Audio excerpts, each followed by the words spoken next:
Buenos días a todos. Yo creo que mientras esperamos a que los demás se conecten, nada más voy a darles la bienvenida y voy a presentar a nuestros panelistas.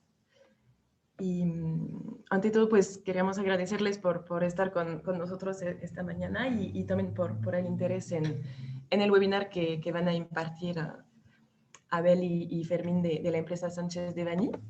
Entonces, Abel Mella, Abel tiene un posgrado en estudios de Derecho Fiscal de la Universidad Panamericana de México y una maestría en Derecho, LLM, en Impuestos Internacionales de New York University, Escuela de Derecho de Nueva York. Cuenta con más de 20 años de experiencia para ejercer tanto en México como en Estados Unidos, California, donde ejerció por más de 8 años en una de las firmas legales más prestigiosas de California. Y sus principales áreas de prácticas son fiscal y gestión patrimonial y planeación sucesoria. Y Fermín Lecumberri. Fermín es licenciado en Derecho egresado de la Universidad Iberoamericana de la Ciudad de México. Cuenta con más de 10 años de experiencia asesorando empresas nacionales y multinacionales en Derecho del Trabajo y Seguridad Social. Cuenta también con la maestría en Dirección en Recursos Humanos y Relaciones Laborales por parte de la EAE Business School en Madrid. Y desde el año 2015 es miembro de la Asociación Nacional de Abogados de Empresas, Colegio de Abogados. Muchas gracias a ambos por estar con nosotros esta mañana, por compartir su expertise también con nuestros socios. Nada más les recuerdo que hay un chat en el cual pueden compartir dudas, preguntas a las cuales contestarán o durante la presentación o al final también de la presentación. Entonces no duden pues en interactuar, ¿no? con nosotros. Y pues ya les dejo la palabra entonces y muchas gracias. Gracias, muchísimas gracias. Gracias, Lori, muchísimas gracias a la Cámara Francesa, gracias a toda la audiencia, un gusto estar con ustedes el día de hoy. La idea de esta plática es centrarnos un poco más en los aspectos concretos, prácticos de la reforma de subcontratación que ya fue aprobada y que seguramente todos ustedes están vueltos locos tratando de implementarla. No obstante, hay una presentación donde se describen los aspectos técnicos de la misma. Trataremos de sí mencionarlos, pero no pasar demasiado tiempo en ellos, porque seguramente a estas alturas ya están saturados de este tipo de información, pero para poner un estándar, un paradigma, hay que hacerlo referencia y de ahí empezar en temas detalles y prácticos, ¿no? Con eso abordaremos la parte laboral, la parte fiscal y los consejos que ya en temas corporativos de reorganización y contractuales con terceras partes deberían estar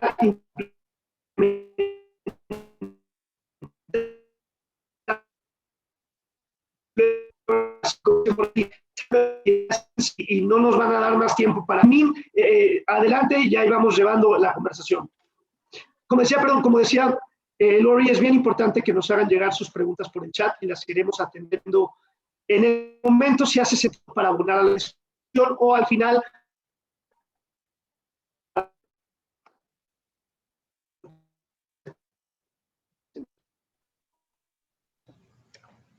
Sí, creo que se corta un poco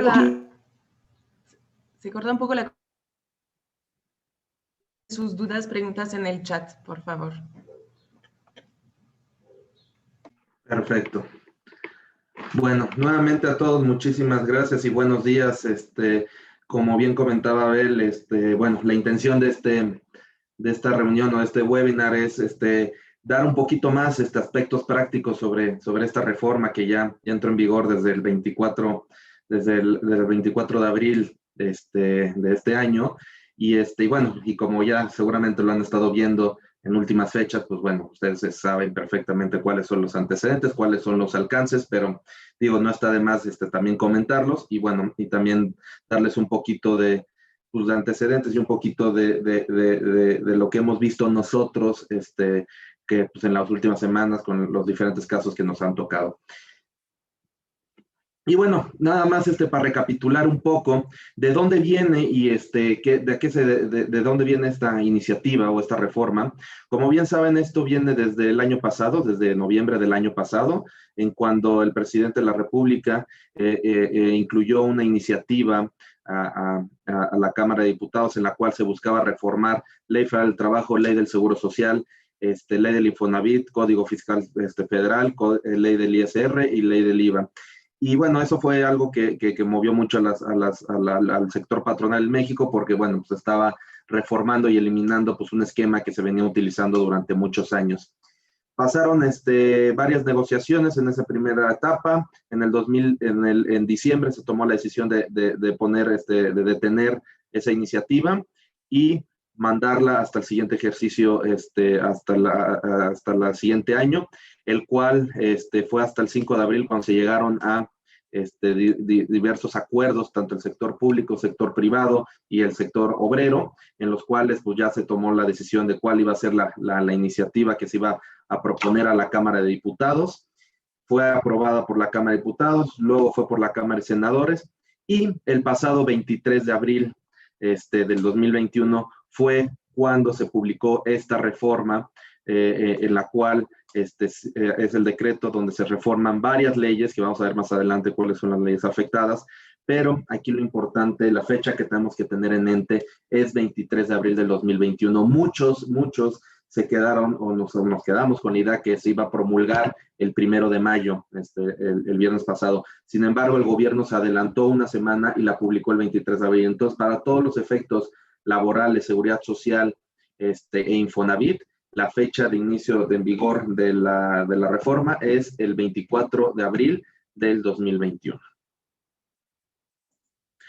Ahora bien, nada más para recordar cuáles fueron estos aspectos o cuáles fueron ya estos puntos que ya están publicados y ya son ley vigente para nosotros. De acuerdo, los aspectos laborales de la reforma, como bien saben, lo primero y lo más importante, pues es la reforma prohíbe la subcontratación de personal, que es aquel por el cual se proporciona personal o se pone a disposición el personal de uno hacia el beneficiario. Entonces, una de las finalidades que tiene esta iniciativa o esta reforma ya es que se elimina este esquema que se venía utilizando en México durante muchos años, en la cual tu patrón contratabas a una empresa y esa empresa te proporcionaba su personal y tú te lo ponía a tu disposición para que tú le dieras órdenes, tú lo pusieras a hacer varias cuestiones y todos esos. Y sabemos que en el fondo muchas veces esos esquemas se utilizaban pues para bajar el pasivo laboral y sobre todo para el tema del control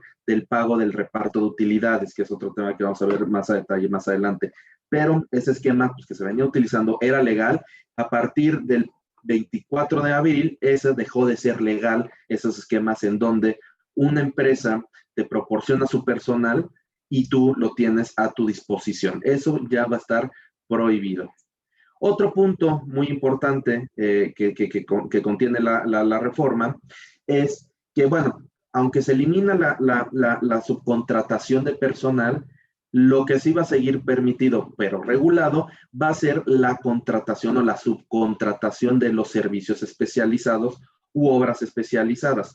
Y bueno, ¿qué es lo que establece la reforma? La reforma establece que las personas físicas o morales sí van a poder contratar servicios u obras especializadas siempre y cuando los servicios que reciban o las obras que reciban no formen parte de su objeto social ni de la actividad económica preponderante. Entonces va a ser muy importante y lo que no hemos visto nosotros en la práctica es que las empresas pues, están viendo qué van a hacer o qué pueden hacer con estas empresas prestadoras de servicios, tanto terceras como dentro de un grupo empresarial. También se amplía, esto fue una modificación o una negociación que fueron de las últimas que se incluyeron, que se amplía la definición de servicios especializados, que también se va a permitir o va a estar permitido, que eso fue algo que el sector empresarial solicitó al gobierno, fue permitir las actividades complementarias o servicios compartidos entre empresas del mismo grupo, lo que conocemos como el famoso back office.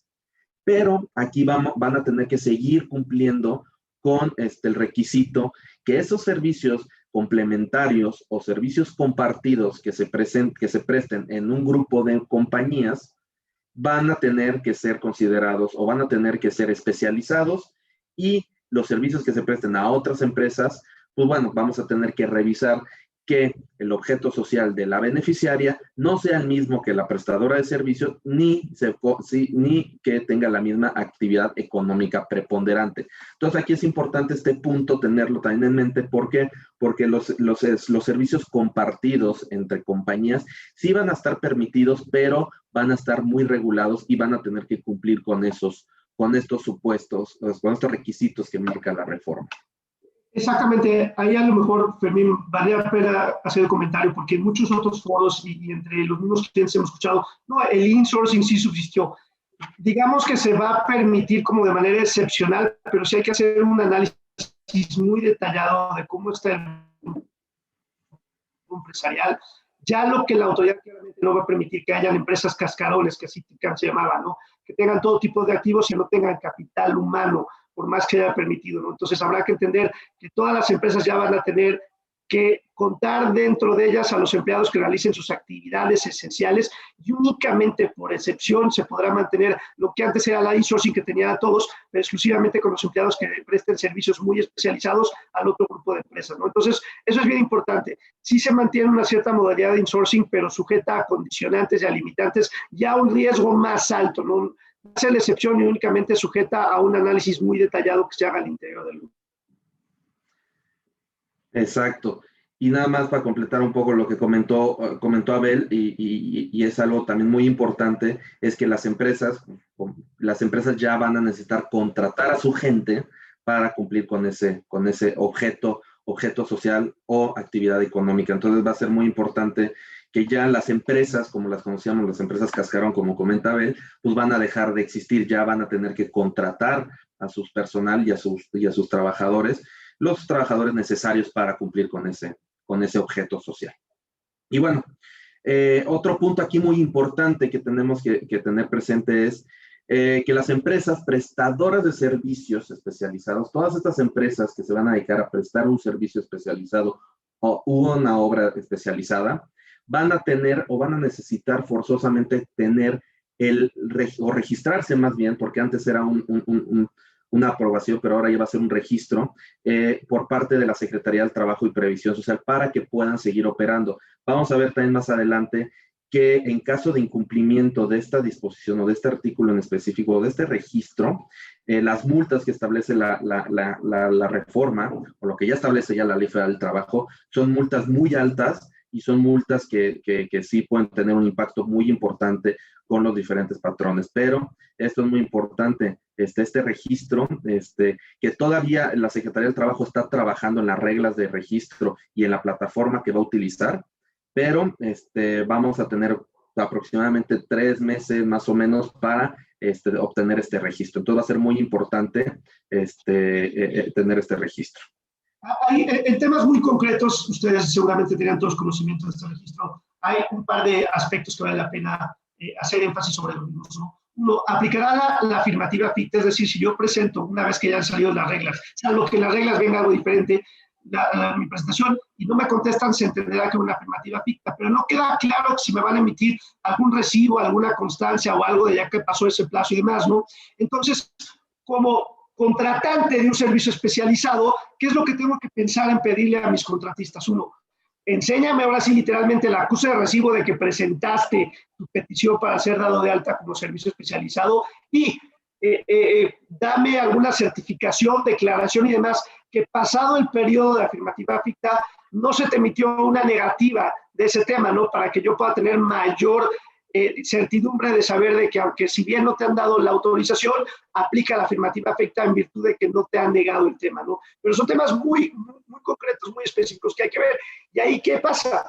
Veremos si las reglas vienen a definir un poquito más sobre qué prestadores de servicios tienen que estar ahí, cuáles claramente no están. Pensemos un tema muy obvio. Si yo voy a un restaurante o a un hotel, pues claro que me prestan un servicio, pero ahí de ninguna manera se podría interpretar que ese hotel o ese restaurante está poniendo a mi disposición como contratante al personal que me está dando el servicio del restaurante hospitalario. De ahí empezamos una serie de áreas grises, como digamos nosotros abogados. Oye, tú me contratas como abogado, yo presto el servicio desde mi oficina, ahora desde mi casa, ahora que estamos en este apocalipsis zombie, pero pues no estoy a disposición. Pero ya lo vimos con la regla que generaba que se tuviera que retener 6% a los prestadores de servicios.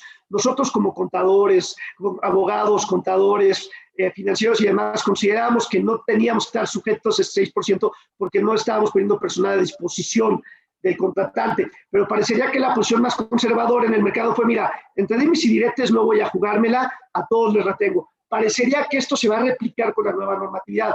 Entre dimes y diretes, si tú eres un prestador tercero, así seas abogado o así, pudiera ser muy claro que no estás poniendo a disposición empleados míos, te voy a pedir tu autorización. Entonces, esto hay que verlo no solo desde el punto de vista de quien va a ser el contratante de esos servicios especializados, sino de quien lo va a proveer. Y eso puede ser a total nivel, ¿no? Porque pues, en esta cadena de valores, unos proveemos servicios, otros los recibimos, pero en algún momento todos estamos involucrados. Todos deberían estar pensando, si tienen relaciones con terceros, donde hay una prestación de servicios, en que muy probablemente tengan que ellos gestionar esta petición ante la Secretaría del Trabajo y estar muy atentos. Ahora, en el mejor de los escenarios esperábamos que este reglamento o las disposiciones que salieran fueran detalladas y dijeran quiénes sí, quiénes no, y no solo el proceso de incorporarse. Parece que no va a ser así. Parece que lo único que va a haber en estas reglas es simplemente la mecánica para presentar la petición, subirla y demás, pero no una distinción más conceptual, ¿no? Entonces, nos van a dejar en esa incertidumbre, y ante esta incertidumbre, mientras no haya precedentes o mayor lineamientos, creo que la sugerencia general es errar del lado conservador de la interpretación de la norma. Exacto, exactamente. Y de hecho, lo que les iba a comentar es que de las reuniones que hemos tenido con personal de la Secretaría del Trabajo, nos han comentado justamente lo que comenta Abel, que lo que van a hacer ellos es, van a dar unos lineamientos para obtener el registro. Y el registro, ellos mencionan que va a ser un registro muy sencillo, va a ser en línea, va a ser en la página de la Secretaría del Trabajo. Están trabajando en la plataforma que van a utilizar, pero no nos han dado certeza de oye, cuando yo haga el registro, pues, ¿qué me vas a dar? ¿Un acuse de qué? ¿Tengo que darle un pantallazo al registro cuando ya lo haga completo? ¿A partir de cuándo empiezan a contar estos 20 días que comenta Abel para la afirmativa ficta? O sea, todas esas cuestiones que esperemos que los lineamientos vengan. La Secretaría del Trabajo no nos ha dado razón, no nos ha dado luz para ver para ver dónde van a venir estas reglas generales. Solamente nos han mencionado que ellos van a expedir en estos 30 días las reglas de registro, y el registro se va a hacer en línea, que va a ser muy sencillo, y que están esperando que pues va a venir muchísimas empresas que se van a registrar y están trabajando para tener una plataforma sólida que no vaya a tener problemas por la cantidad o por la avalancha de solicitudes que van a venir después que ya sea obligatorio tener este registro ante la Secretaría del Trabajo. Pero sí va a ser muy importante y tomando una postura conservadora, que todos los prestadores de servicios, ya seamos nosotros que proveamos o que recibamos, que tener ese registro ante la Secretaría del Trabajo. Y bueno, otro punto muy importante que también ha sido tema de conversación en distintos foros, pues fue el famoso tope del reparto de utilidades, o del famoso PTU, el cual ya la Ley Federal del Trabajo pues establece ese tope de 3 meses de salario o el promedio de los últimos 3 años anteriores, lo que siempre beneficia al trabajador. Este tema, como les digo, ha sido muy discutido. ¿Por qué? Porque, bueno, al inicio cuando era iniciativa en noviembre, no existía este tope. Entonces el sector empresarial ahí fue cuando saltó y se colgó a la lámpara, porque se les hacía ilógico repartir un 10% de las utilidades a pocas personas. Pero ya con este tope consideramos que los patrones van a poder hacer un cálculo de cuánto va a ser el impacto, cuánto va a ser las cantidades que va a repartir por reparto de utilidades. Y aquí lo importante es que adicionalmente a esta fracción, ningún otro concepto dentro de ese capítulo de reparto de utilidades fueron modificados. ¿Qué quiere decir eso?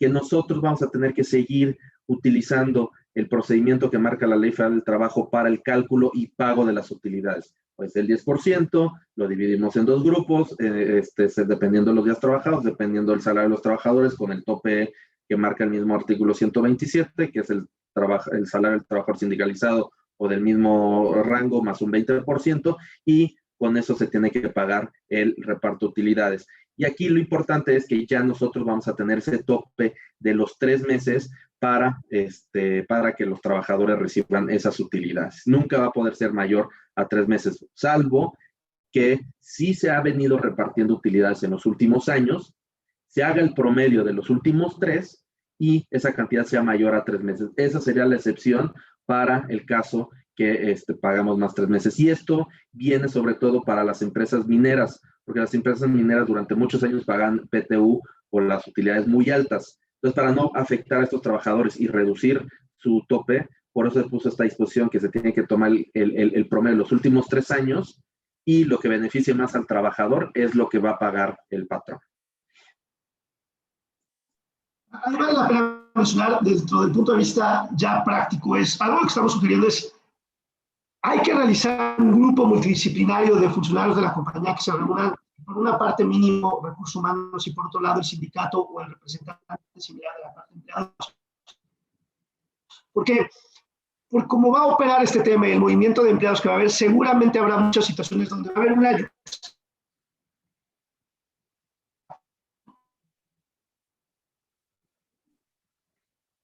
a la propia. Ahora PTU, que a lo mejor estaba controlada en la empresa, hasta un tema de que se dobletee esa compensación, ¿no? Entonces ahí es bien importante que se reúnan, como ustedes saben, y difícil eliminar bonos que ya se venían establecidos porque ya son derechos adquiridos del trabajador, ¿no?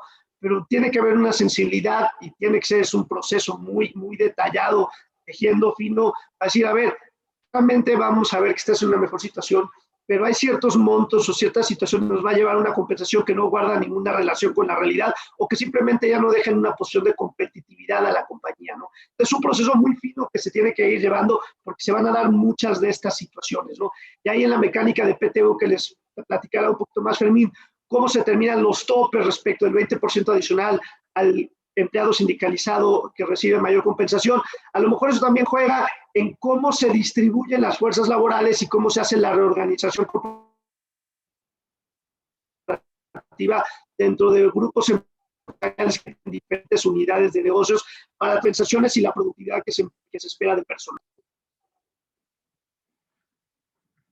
Perfecto.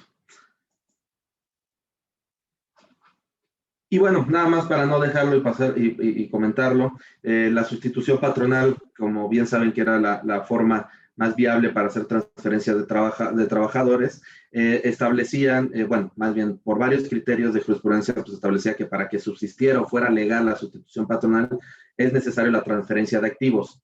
La reforma pues ya incluyó esa disposición en el artículo 41, entonces cuando se tenga que hacer una sustitución patronal, va a ser necesario que se haga una transferencia de activos para que sea legal frente a la legislación laboral y la ley laboral, esa sustitución patronal. Ahorita vamos a ver también en los términos que actualmente contamos con 3 meses para hacer una sustitución patronal sin la necesidad de hacer esta transferencia de activos. Sin embargo, una vez transcurrido estos 3 meses que iniciaron su vigencia en abril, el 24 de abril del 2021, ya va a ser necesario que la sustitución patronal exista una transferencia de activos para justificar esa sustitución y se pueda continuar con la fuente de trabajo.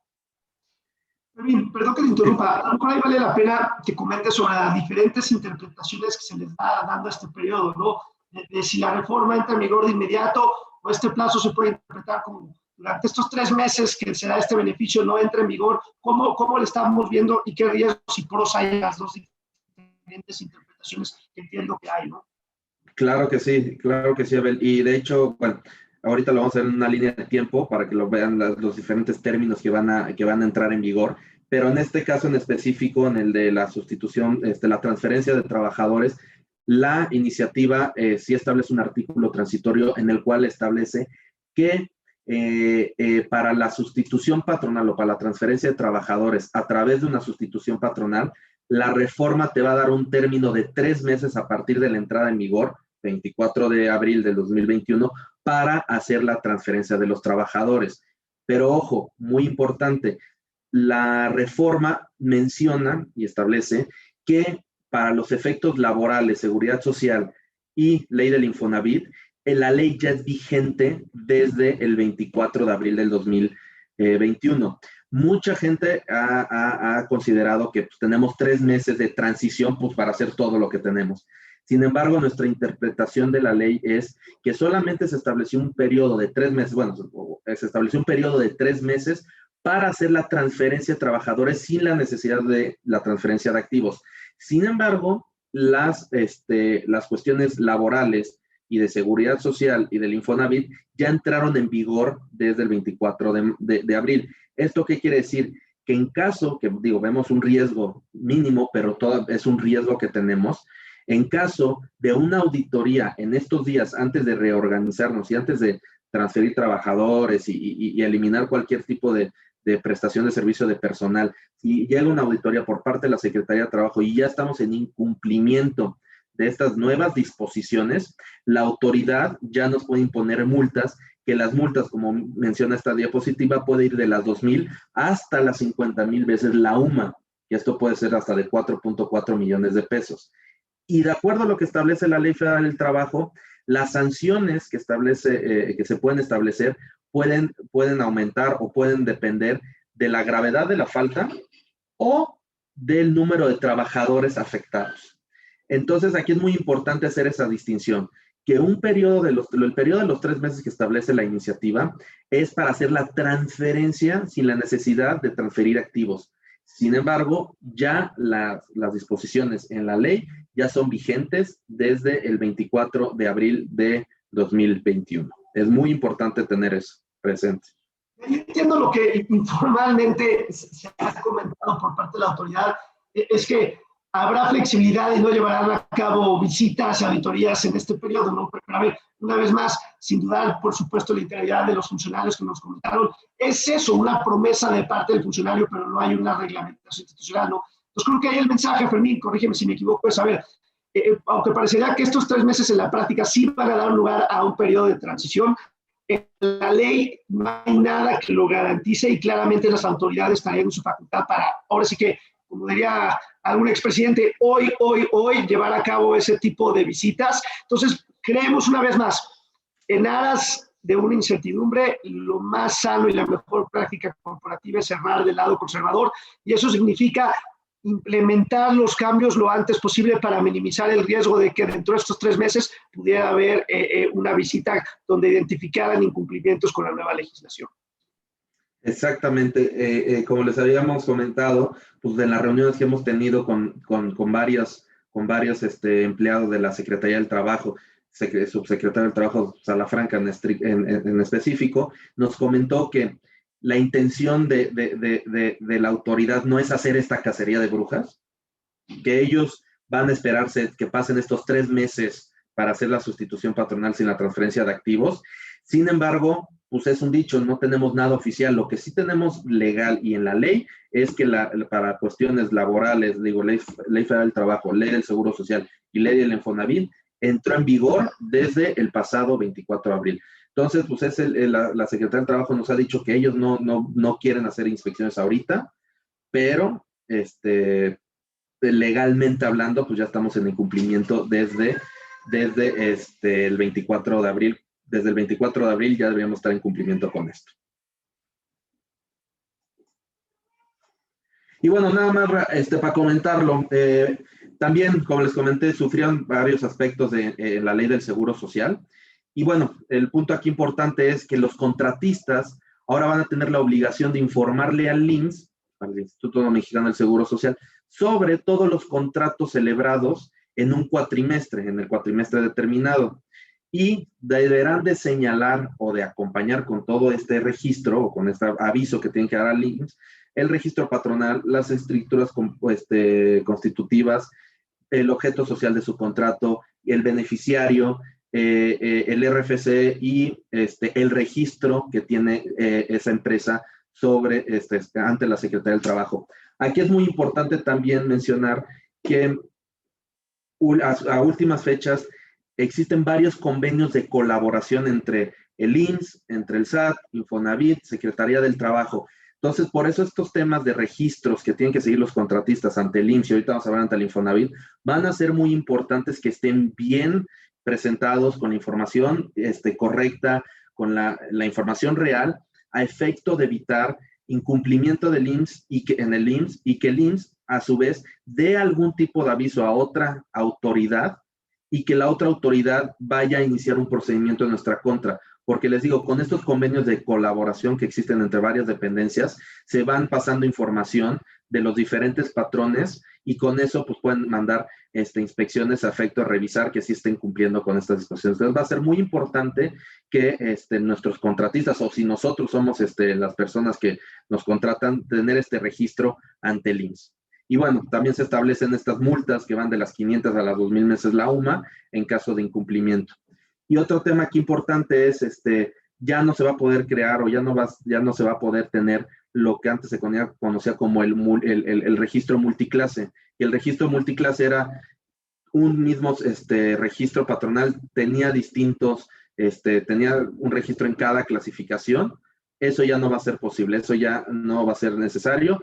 Digo, ya no va a ser posible, ya van a necesitar los centros de trabajos irse a autodeterminar de acuerdo al reglamento y clasificarse en el grado que le corresponde y con la prima que le corresponde. Entonces va a ser muy importante también que nos pongamos al día ante el IMSS y con esto vamos a contar con 3 meses que ya empezaron su vigencia a partir del 24 de abril.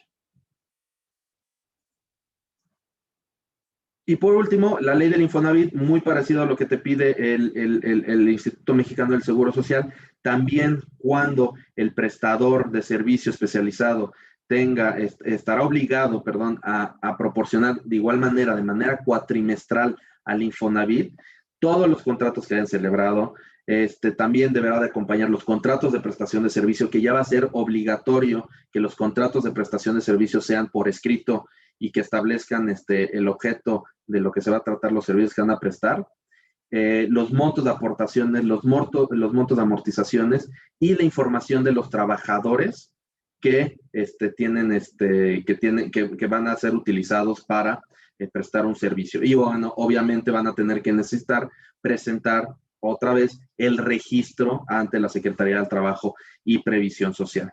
Y bueno, también aquí el Infonavit va a ser muy importante, aunque era una institución que no le hacíamos mucho caso o no registrábamos a veces lo que nos solicitaban, aquí va a ser necesario porque el Infonavit también con estos convenios de colaboración puede dar aviso a diferentes instituciones cuando un prestador vea que no está cumpliendo con sus obligaciones laborales y va a poder dar esos avisos. Y si quieren, bueno, eso es por las cuestiones laborales y si quieren les paso el micrófono a Abel para que nos comente un poco los aspectos fiscales que contiene la reforma. Perfecto. Muchas gracias, Fermín. Aquí rápidamente vale la pena decir, ¿por qué llegamos a donde estamos? ¿No? Creo que es indudable que claramente se llevaron a cabo muchísimos abusos en años anteriores, ¿no? Y hay que entender qué tipo de abusos. Había la parte claramente donde el outsourcing y otras figuras muy agresivas habían servido, habría que decirlo con todas sus letras, para temas de crimen organizado, para temas de corrupción y demás, y creo que ahí no le quedaba duda a nadie que había que combatirlo y había que combatirlo frontalmente, ¿no? Otro tema habían sido un outsourcing que se buscaba más con temas de eficiencia fiscal para temas de los empresarios, bajar su carga, pero también para temas de bajar la carga social y tributaria de los empleados, ¿okay? Y buscar deducciones donde no se llegaba a la base fiscal que consideraba el empresario adecuado. Eso también había que atacarlo de frente. Y el tercer tema era donde no se jugaba con la carga fiscal ni social de los empleados, pero se buscaba tener un control sobre el monto de la PTU que se distribuía y que esta guardara una relación con la productividad de los empleados, ¿no? Son 3 universos distintos, la reforma ataca a los 3, ahora sí que a lo mejor muchos podemos pensar que fue matar una mosca con un bazucazo, pero bueno, ya la discusión filosófica está más allá, hay que atender a por qué estamos donde estamos y qué se puede hacer hacia adelante, ¿no? Y una cosa que es bien importante es, aunque ya había regulaciones que habían buscado acotar el tema del outsourcing ilegal o el outsourcing abusivo en años pasados, claramente aquí identificó el legislador y la administración actual que la manera de hacerlo era ponerle dientes desde el punto de vista fiscal. Y aquí es donde empezamos la parte importante de la presentación y los aspectos prácticos, ¿no? Podemos pasar al siguiente slide, please, Fermín. Okay.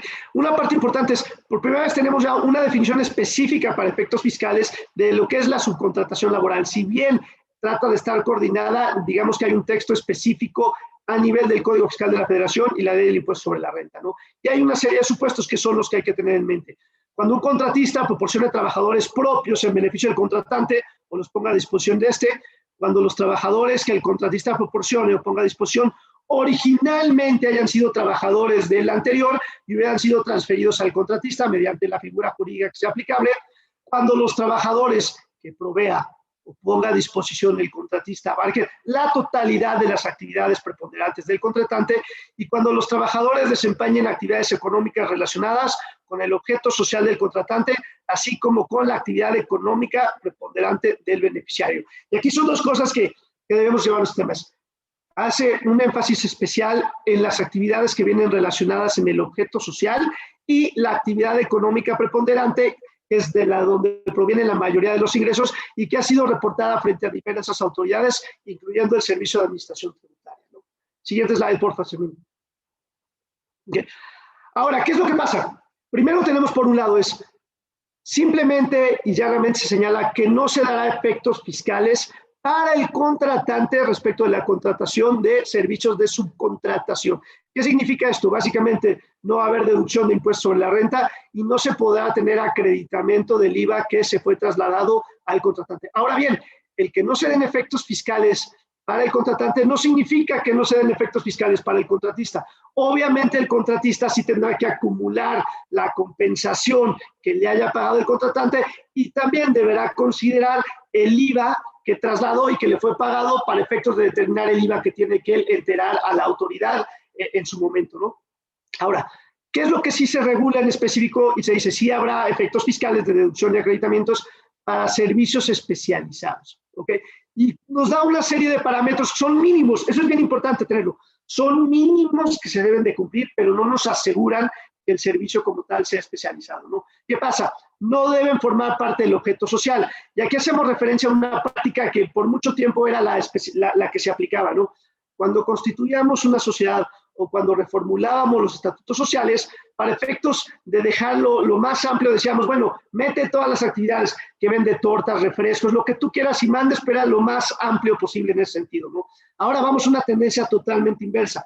Parecería que no solo las nuevas sociedades, pero las existentes deben llevar a cabo una revisión minuciosa de sus estatutos sociales para que estrictamente se haga referencia a las actividades que serán realizadas por los empleados que estén en la nómina de esa compañía y eliminar todo lo demás. ¿Por qué? Porque si dejamos, oye, yo podría hacer, por poner un ejemplo muy obvio, que son los típicos servicios donde se contrataban con outsources independientes, servicios de comedor, servicios de limpieza, y lo dejo. Y eso aparece, donde generalmente va a aparecer, en el estatuto social de la compañía que me prestaba esos servicios, parecería que de entrada ese servicio, ese pago, no va a ser deducible. ¿Por qué? Porque tenemos objetos sociales similares. Ahora, parece muy sencillo en la práctica, pero ¿qué se tiene que hacer? Uno, cuando se contrate con un tercero es, dentro de los papeles que se piden, es muéstrame tu objeto social para ver que no estemos teniendo ese mismo tipo de actividades, ¿no? Y dos, algún tipo de covenant, algún tipo de cláusula en el contrato que se celebre o que se modifique con ellos, donde se señale, no vas a poner en tu objeto social este tipo de actividades que yo realizo. ¿Por qué? Puede que en un inicio no tengamos el mismo objeto social, pero yo no sé si no estoy monitoreando, si no tengo alguna cláusula que se le impida, el que más adelante crezca la operación del prestador de servicios, incorpore a su objeto social algo que yo vengo realizando y entonces ya nos metemos al tema de que tenemos el mismo objeto social y parecería que tendría que ser un tema de prueba de que sí, lo tienen el objeto social, pero a mí no me está prestando eso, entonces es diferente. Pero ya entramos en temas de interpretaciones que no están claros y una vez más hay que errar del lado conservador, ¿no? El otro tema es que no formen parte de la actividad económica, entonces hay que pedirle también al contratista que nos diga cuál es su actividad preponderante, cómo está dado de alta ante las autoridades y establecer contractualmente que no vaya a modificar eso o que no vaya a entrar en ciertas actividades que son las que yo realizo, ¿no? Y una vez más, ya lo habíamos platicado al principio, es muéstrame el acuse de recibo, lo que se vaya a emitir, de que presentaste tu petición para ser autorizado ante la Secretaría del Trabajo, que me tengas al tanto cada X tiempo de que no te fue negado o no te fue revocado y que a los 3 años me proveas de la renovación, que es el tiempo que marca la ley para estar renovando este permiso, ¿no? Y es bien importante, esto aplica aunque se trate de empresas de un mismo grupo, es decir, para las actividades que se mantengan en el insourcing, digamos que se queda ahí la tesorería o la parte de finanzas o la parte de contabilidad o la parte legal, también es importante recuperar y tener ese tipo de información. A veces por ser partes relacionadas se obvían los contratos, se obvían los requisitos, se obvían la supervisión. Ya no podemos permitirnos ese tipo de laxitudes porque nos va a generar una contingencia fiscal. Siguiente slide, por favor, Fermín. Aquí lo mencionábamos, oye, ¿qué pasa? Se permitirá el impuesto, se permitirá la deducción para efectos del impuesto sobre la renta siempre que las personas físicas que nos prestan el servicio nos proporcionen lo siguiente. La declaración del entero de las retenciones de ISR efectuadas a los trabajadores, el registro vigente ante la Secretaría, y ahí con las modalidades de afirmativa ficta que platicamos, el CFDI que acredita el pago de salarios a los trabajadores y el entero de las cuotas obrero-patronales realizadas por el IMSS, ¿no? Ahora, no queda del todo claro, pero parecería que lo más sano es que cuando nos van a prestar un servicio nos indiquen quién de su personal nos va a prestar ese servicio y que esta información por lo menos incluye ese personal. Ya no quieren mandar la plantilla total de todos sus empleados y demás, es otro tema, pero que por lo menos podamos identificar quiénes vinieron a prestarme servicio y que respecto de esas personas sí se cumplieron estos requisitos, ¿no? Para que si hay una falla respecto de otro personal, digamos una empresa que tiene 1000 empleados y a mí me prestaron servicio 200, si los otros 800 incumplieron el tema, no quiero que eso me afecte, pero para que eso no me afecte, yo por lo menos debo poder, como contratante, probar que los 200 que sí vinieron a prestar mis servicios, respecto de esos 200 sí se cumplieron estos temas, ¿no? Mismo tema del impuesto al valor agregado, se debe obtener la declaración del IVA y el acuse de recibo del pago, y se debe mostrar el recibo que se cumple el pago. Entonces, hay que hacerlo si hoy empezó la actividad. Yo puedo tomar como bueno en ese mes, pero si alguien tiene más información, voy a verme obligado a presentar. Siguiente slide, por favor, Fermín. Perdón, Abel, perdón que te interrumpe. No se han escuchado las últimas frases. Ok, déjame ver ahí. ¿Me escuchan mejor, Lori? Ahora sí. Perdón, no sé por qué, les pido una disculpa a todos, hoy está fallando un poco el internet. Les decía que el tema de IVA simplemente había que también estar al tanto de que nos presentara el prestador de servicios la declaración de IVA y el recibo por el que se pagó el IVA, ¿no? Entonces es bien importante ese tema. Nosotros podemos tomarlo como bueno, la información se nos tiene que dar en el mes siguiente y si no nos la entregan o si no es consistente, nosotros como contratante vamos a tener que dar reversa, presentar una complementaria y quitarle los efectos del IVA, ¿no? Esto que tienen efectos prácticos, probablemente tengamos que nombrar un oficial que yo le llamo el Chief Outsourcing Compliance Officer, donde tenga como tarea el estar monitoreando la realización, el performance de los contratos con terceros, verificar que mes a mes me entregan información, verificar que en los tiempos que apliquen tienen la autorización o ya lo obtuvieron y que en los contratos que ya están en existencia y para los nuevos se incluyan cláusulas específicas que señalen esta obligación por parte del prestador de servicios, que señalen cláusulas de indemnización en caso de que no cumplan con estos, que se me determine obligado solidario, y ahorita entraremos en ese tema, o que pierda yo la deducción. ¿Por qué? Si bien esto está señalado en la ley, si yo no lo tengo contractualmente frente al tercero e incumple, voy a estar en una posición bien difícil de poderle requerir un pago o una indemnización por estas faltas que están de su lado. Entonces hay que ponerle dientes a los contratos de aquí en adelante y estar llevando a cabo una supervisión. Y este Chief Outsourcing Officer creo que también debería ser parte del equipo que determine quiénes son los proveedores. Antes, la elección de un proveedor era sobre la base, y estoy sobreexagerando, ¿no? De bueno, bonito y barato, que me dé buen precio, que me dé buena calidad. Ahora, no es solo suficiente. Tiene que ser alguien fiable, del que yo sepa que va a estar en la medida de entregarme este tipo de información y que me va a asegurar que él de su parte va a estar cumpliendo con sus obligaciones en materia de pago de contribuciones y pago de cuotas de seguro social y de Infonavit. Si no, por mucho que sea una propuesta económica más interesante, probablemente la tenga que dejar pasar, porque me va a salir más caro el no poder tomar la deducción y el no poder acreditar el IVA y tal vez tener otro tipo de contingencias que ahorita entraremos en detalle. Otro supuesto que se incorporó es un nuevo elemento de responsabilidad solidaria para la empresa contratante, ¿no? Y ese efecto de garantizar que se paga el impuesto y las contribuciones causadas o respecto a los trabajadores que me prestaron el servicio por parte del contratista. Si el contratista no cumple, pueden venir a reclamarme a mí el pago de ese tipo de elementos, ¿no? Entonces, bien importante tenerlo. Ahora, se establece una multa que, de la mano de las multas importantes que se establecieron en materia laboral, son multas bien importantes, que van desde 150,000 a 300,000 pesos por cada información que no se entrega o por cada obligación que no se cumple. Entonces, esto habla para nosotros, prestadores de servicios. Si yo no cumplo con eso, independientemente del riesgo que le genero a mi contratante, yo puedo hacerme objeto de ese tipo de multas, son altísimas. Entonces, todo el mundo ve el tema de la reforma desde el punto de vista de la empresa que contrataba los servicios, ¿no? Pero también hay obligaciones bien importantes para el prestador de servicios.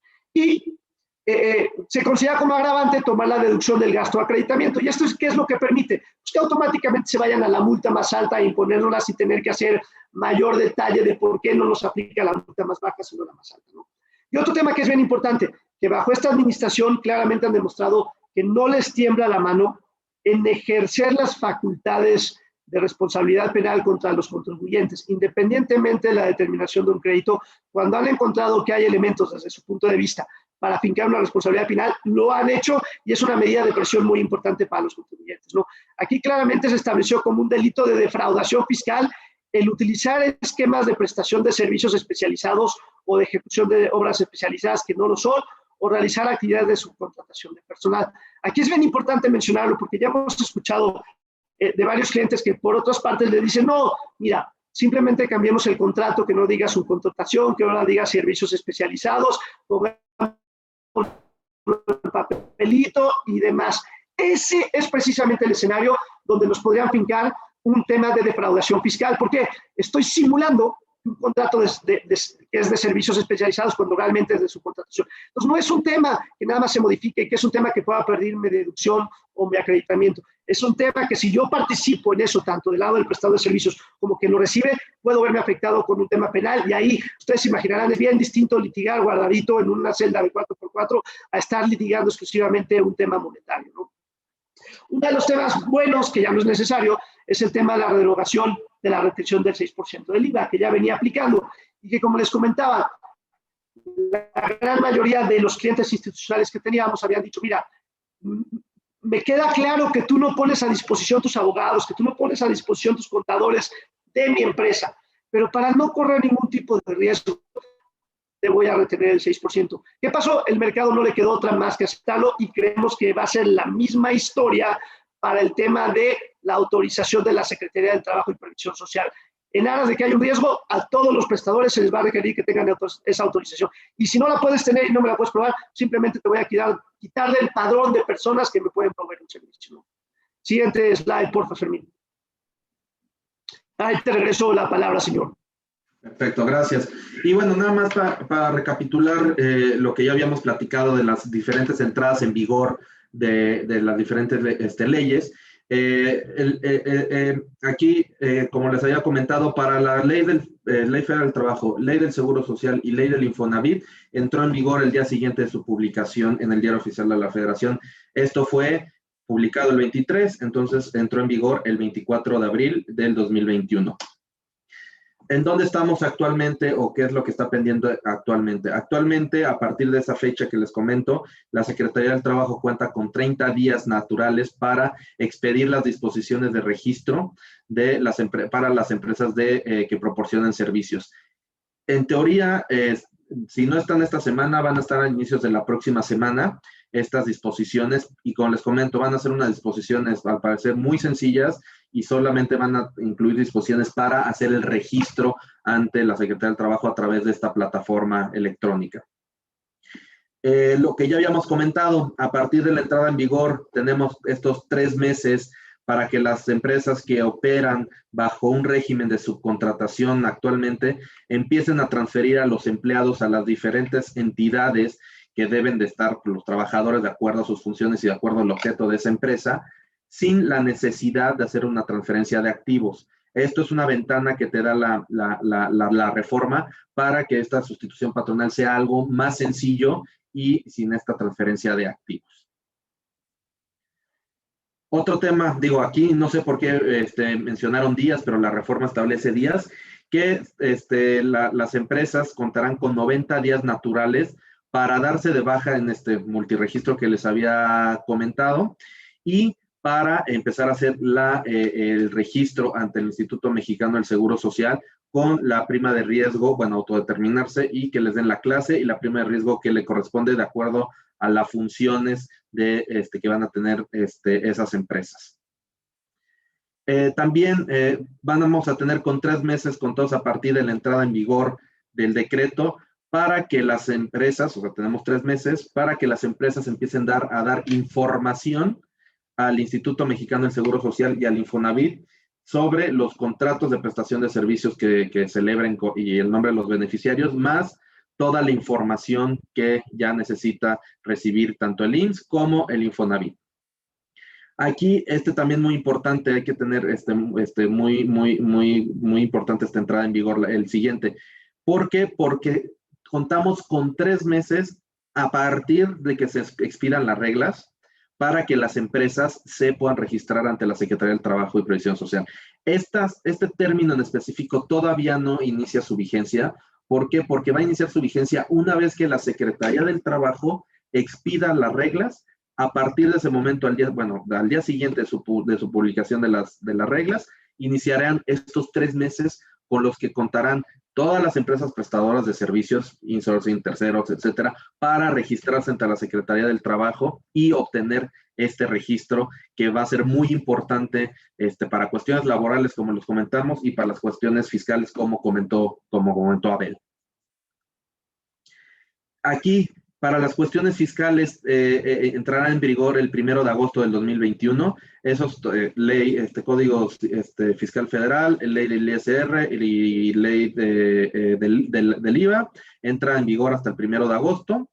Y bueno, el último es verificar que los contratistas cuentan con el registro ante la Secretaría del Trabajo de Previsión Social. Entonces, como lo habíamos platicado, vamos a tener 3 meses a partir de que son publicadas las reglas por parte de la Secretaría del Trabajo, que actualmente están trabajando en eso. Entonces, todavía estos términos no empiezan a correr, Y bueno, a grandes rasgos, ¿cuáles son nuestras conclusiones preliminares? Ya las hemos platicado, pero bueno, si quieren las recordamos, que las empresas con esquemas de insourcing deben de planear su reorganización de un negocio y plantear transferir al personal a las diferentes empresas dependiendo a las funciones que deben de cumplir.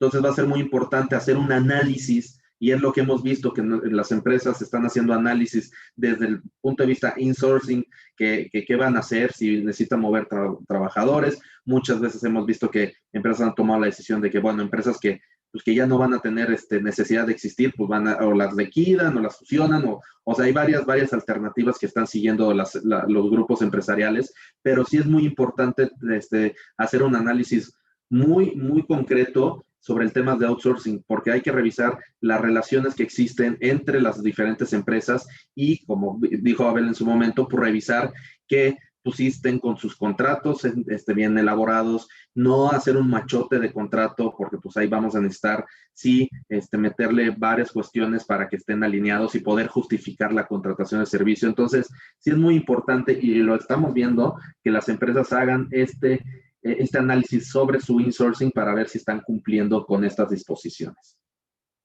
Y por el otro lado, porque este análisis lo tenemos que ver desde 2 puntos de vista, desde el tema insourcing y también desde el tema que estamos recibiendo una prestación de servicio. Entonces, las empresas con personal contratado por outsourcing deben de plantearse, ver si eliminan esos contratos, porque van a tener que eliminarlos, porque ya no van a poder recibir personal de un tercero, y en su caso, y si es muy necesario contratar al personal que ha sido asignado, ver la necesidad de cómo lo vamos a contratar en nuestras empresas. ¿Por qué? Porque, como les digo, el punto principal de esta iniciativa, o esta reforma más bien, es que ya está prohibido la prestación de personal en beneficio de una tercera parte. Entonces, si nosotros tenemos esos servicios contratados, tenemos que eliminarlos, tenemos que terminar esa relación jurídica que tenemos, pero si hay trabajadores que nos interesan transferirlos a nuestra nómina, pues hay que revisar cómo los debemos de transferir, a qué nómina los debemos de transferir y el costo o el impacto que va a tener el contratar a esas personas. Y bueno, y también cuando no existe una prestación de personal, de igual manera vamos a tener que revisar las diferentes relaciones jurídicas que tenemos con empresas terceras prestadoras de servicio a efecto de revisar que estas empresas prestadoras sí estén cumpliendo con estas disposiciones de la Ley Federal del Trabajo y las distintas leyes a efecto de reducir o eliminar el posible riesgo de tanto las sanciones laborales, que ya vimos que pueden llegar a ser hasta de 4.4 millones de pesos, y las cuestiones fiscales que ya comentó Abel, que bueno, son distintas, que tenemos que también tener muy presentes, que nuestros prestadores de servicios estén cumpliendo y que no nos están poniendo en un riesgo. Y bueno, ¿qué análisis consideramos que es necesario realizar? Hay que realizar un análisis sobre las utilidades, reparto de utilidades. Ya vimos que ya se puede hacer un análisis un poquito más aterrizado con este tope de los 3 meses, considerando las reglas que se han venido operando desde siempre. Ya podemos hacer un análisis del reparto de utilidades. Tenemos que hacer un análisis sobre las primas de riesgos de trabajo para efectuar el pago de las cuotas del IMSS. Hay que revisar si estamos bien autodeterminados en nuestra clase y en nuestra prima de riesgo para evitar cualquier tipo de inspecciones por parte del Seguro Social y luego pues, demás autoridades. Hay que revisar las prestaciones laborales, pues hay que revisar si vamos a hacer modificación o vamos a reestructurar nuestro grupo empresarial, vamos a necesitar revisar también cuáles son las prestaciones laborales y cómo las vamos a tener que seguir pagando en las diferentes empresas. Y como comentó Abel, muchas veces nos hemos topado que actualmente pues, muchas empresas pagaban un bono que simulaba las utilidades, pero al final y al cabo pues es un bono que ya es un derecho adquirido por los trabajadores. Entonces hay que ver la forma de poder modificarlo, eliminarlo y el impacto que esto tendría, porque ya hemos visto que empresas pues, no quieren pues, seguir pagando ese bono y pagar utilidades, pero pues, hay que ver la forma de cómo modificamos esas cuestiones. Entonces hay que hacer un análisis bastante intenso y bastante profundo para ver cuáles son las implicaciones de las diferentes alternativas que tienen los patrones en México. 2, también si vamos a reestructurar empresas, si vamos a mover trabajadores en un mismo grupo de empresas, hay que ver que contemos con todas las cuestiones migratorias. No hay que quitarlo del radar, que las cuestiones migratorias pues, siguen vigentes. Entonces, las empresas que tienen contratados trabajadores extranjeros deben de cumplir con esos requisitos de circunstancia de empleador, estar dado de alta en migración, todo eso hay que también tenerlo súper presente. El tema de registros ante tesorerías estatales, si vamos a contratar empleados, una empresa que no esté registrada, ver todos estos registros de tesorería, dependiendo del estado, identificar cuáles son los servicios especializados para analizar caso por caso si están alineados y si se van a alinear, porque nos hemos topado que hay empresas prestadoras de servicios, empresas muy grandes, que ellos se han subido, que han dicho, ¿sabes qué? Nosotros no tenemos la obligación de cumplir y no vamos a cumplir. Entonces va a ser muy importante sí revisar la relación que tenemos con cada uno de nuestros proveedores de servicios especializados para ver cuál es su postura frente a esta reforma y con base en lo que nos digan ya tomamos la decisión si continuamos con ellos con los riesgos que puedan existir o terminamos esa relación a efecto de evitar cualquier tipo de sanciones que marcan las leyes modificadas. Revisión de los objetos sociales. Parte de esta reestructura va a ser muy importante revisar los objetos sociales de nuestras empresas que reciben servicios, que van a dar servicios, si vamos a mantener este sistema de servicios compartidos, y de igual manera los prestadores de servicios, a efecto de conocer cuáles son los servicios que tiene o cuáles son el objeto principal de las empresas y qué servicios sí podemos contratar. ¿Por qué? Porque como lo platicamos, antes los objetos sociales eran muy amplios. Ahora la tendencia va a ser hacerlos lo más reducido posible para poder justificar el por qué estás contratando esos servicios especializados. Y también lo que ya platicamos, revisión y terminación de los contratos intercompañías y con servicios especializados. Les digo, muy importante revisar caso por caso cuáles son nuestros prestadores de servicios, a quién proveemos servicios, para saber cuáles son los riesgos que tiene cada una de esas relaciones y en su caso, si hay riesgos, si se puede modificar para reducirlos, hacerlo. Estamos a buen tiempo, todavía la reforma, aunque de manera extraoficial tenemos estos 3 meses para hacer la reestructura, no desperdiciemos esos 3 meses, hay que hacer estos análisis y estar preparados, porque la autoridad laboral, como la autoridad, el SAT, van a salir muy agresivos a revisar que los patrones se estén cumpliendo con estas nuevas disposiciones. Y bueno, no sé, Abel, si quieras comentar algo más. Sí, hay una serie de preguntas. A ver, vamos a intentar dar respuesta a algunas de ellas. Hay una pregunta, señala, ¿qué pasa con el ámbito extranjero, ¿no? Y en diferentes modalidades? La ley parecería que no hace distinción entre patrones mexicanos, patrones extranjeros, empleados mexicanos, empleados extranjeros, ¿no? Entonces, si alguien contrata un servicio exterior, un servicio especializado, aunque sea con una extranjera, parecería que obviamente no va a poder cumplir con ciertas cosas. No va a haber un CFDI de pago de nóminas allá, no va a haber recibos de pagos de cuotas, no va a haber IVA, demás, etcétera, ¿no? Pero si hay que documentar, oye, es un tercero independiente, el contrato es tal, yo espero que las autoridades sean flexibles en ese sentido, saber que un prestador de servicios extranjero que no tiene presencia en México, que sus personas o no vienen a México o vienen por tiempos muy limitados, tienen que tener un tratamiento fiscal, pero lo que es cierto es que la legislación no viene en ese sentido. ¿Cuál es la recomendación? Tratar de documentar lo mejor posible que es un servicio distinto a lo que nosotros comprendemos dentro de nuestro objeto social, que es una actividad diferente a nuestra actividad preponderante, y tener los documentos que reflejen a qué viene, cuándo vino y cómo lo hizo para poder defendernos de mejor manera y no perder la deducción en ese sentido, ¿no? Otro tema es las de outsourcing que daban servicio exclusivamente a empresas extranjeras no constituidas en México. A ver, ahí una vez más, si yo contraté a una persona que está trabajando para un extranjero, creo que lo importante es que el outsourcing que me contrata se pague la carga social adecuadamente, se retengan los impuestos, se remunere, se establezca un tema de la PTU va a ser la PTU que tenga el outsourcing, no la de allá. Ahí podría haber un tema de discusión, pero veo bien complicado porque obviamente la PTU se determina respecto de empresas que están constituidas en México, ¿no?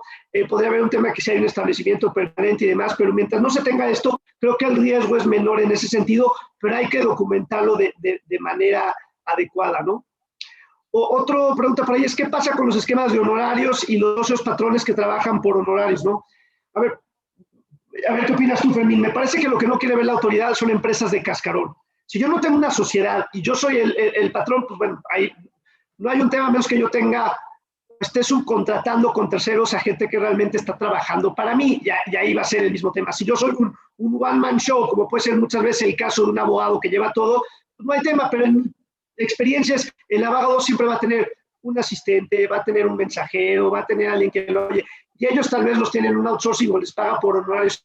Creo que ahí hay un riesgo importante que te digan, no, aquí ni son servicios especializados porque están a tu disposición, entonces ni te doy deducción por estos temas y tienes otro tipo de responsabilidades como multas, hasta un tema de defraudación fiscal por no tenerlos como dentro de la nómina, porque recordemos que patrones incluye no solo las personas morales, sino las personas físicas que tienen una relación laboral en la práctica, aunque legalmente no se paga así, con quienes les prestan los servicios, ¿no? Sí, aquí, sí, creo que es una... Dale, hay una para ti. La PTU para 2021, ¿cómo se determina? Hay una parte que se determina conforme la legislación que aplicaba hasta la entrada en vigor antes del 24 de abril y otra después, o se considera un ejercicio completo. ¿Ahí qué nos podrías comentar? Sí, como bien saben, pues el reparto de utilidades se calcula por ejercicio fiscal y el ejercicio fiscal va de enero a diciembre. Las utilidades del 2021 que se generen en 2021 y se paguen en 2022, vamos a tener que utilizar las reglas que ya tenemos actualmente y que ya se han venido manejando. Oye, pues se divide en dos, tal, tal. Y al momento del cálculo de la individualización de las utilidades, ya vamos a tener que utilizar este factor del tope de los 3 meses o el promedio de los últimos 3 años, lo que beneficie más a los trabajadores. Y ahí, pero digamos, eso aplica para todo lo que se genera en el 2021, ¿no? No es que pueda terminar 4 meses conforme ley anterior y los siguientes 8 meses conforme a la nueva ley, ¿no? Porque creo que haya habido algunas interpretaciones que es, ahora sí que vas a tener una PTU partida. Me parece que no es la lectura que tenemos nosotros, ¿no? Correcto. Es como se calcula por ejercicio fiscal y pues la ley ya se va a calcular, cuando se paga y se individualiza ya es el próximo año, ya se tienen que aplicar las reglas que tenemos actualmente. Preguntan por ahí a través de qué plataforma se va a presentar la información cuatrimestral. Ante el INSS y el Infonavit va a ser ante digo, todavía no tenemos cuál va a ser la plataforma, pero va a ser a través de las plataformas de las dependencias. Ok, perfecto. Pues creo que esas serían las preguntas que tenemos por ahí. Si alguien más tiene alguna otra duda o pregunta, ahora hablen ahora o callen para siempre, ¿no? Encantados de tomarlas. Si las sabemos bien, si no las sabemos, adelante, ¿no? Aquí viene otra, si un patrón tiene varios registros patronales con razón social y clase de riesgos independientes, ¿todavía es válido según las nuevas normas? Creo que eso es para ti, Miquel. Sí, todavía va a ser, eso va a ser todavía vigente porque cada registro puedes tenerlo dependiendo el municipio o la alcaldía, eso se va a mantener igual. Lo que no va a poder tenerse es tener un mismo registro patronal con diferentes clases. Y la otra es de los artículos 6 y 8 transitorios, me dice, no nos dan pauta a tener 90 y 60 días para tener la obligación de empezar a proporcionar la información al IMSS y al Infonavit. A lo mejor ahí podrías repetir un poquito cuándo se tiene que empezar a presentar la información bajo la nueva modalidad a IMSS e Infonavit. Sí, de lo que nosotros leímos de la iniciativa, la establece que son 90 días a partir de que entró en vigor. Esto quiere decir del 24 de abril. Perfecto. Hay otros que dicen, oye, tengo personal contratado por asimilados a salarios, me preocupa que se tome como simulación. ¿Qué nos recomiendan? Yo diría que ese es el caso clarísimo donde van a buscar que haya una simulación. Si están para mí, si están a mi disposición y demás, y ellos, por ejemplo, no le prestan servicios a otras personas que no sean a mí, exclusivamente a mí, están en mis instalaciones, todos los ingresos provienen de mí, no hay mucho que hacer, realmente es la estructura donde deberías incorporarlos a tu nómina para evitarte cualquier tipo de riesgo, ¿no? Y señalan, estoy en un insourcing, tengo contratos que concluyen esta semana, ¿puedo renovarlos o entraría en un tema legal? Yo te diría que creo que ahí es el tema de tienes que ubicar cuáles están realizando actividades que corresponden a las actividades, a las empresas operativas a las que le estás prestando servicio. Ese personal ya no podría estar ahí, por decir una tontería. Si tú le prestas servicios a alguien que hace tornillos y este señor literalmente está en la máquina de tornillos, él ya no puede estar en la insourcing, él tiene que irse a la operativa.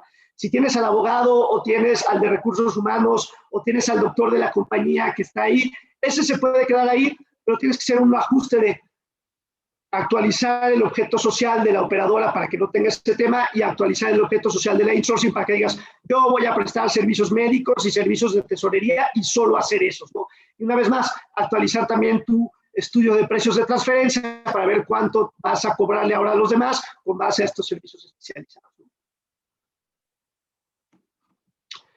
Pues bueno, creo que con eso tenemos, creo que ya andamos un poco en el tema.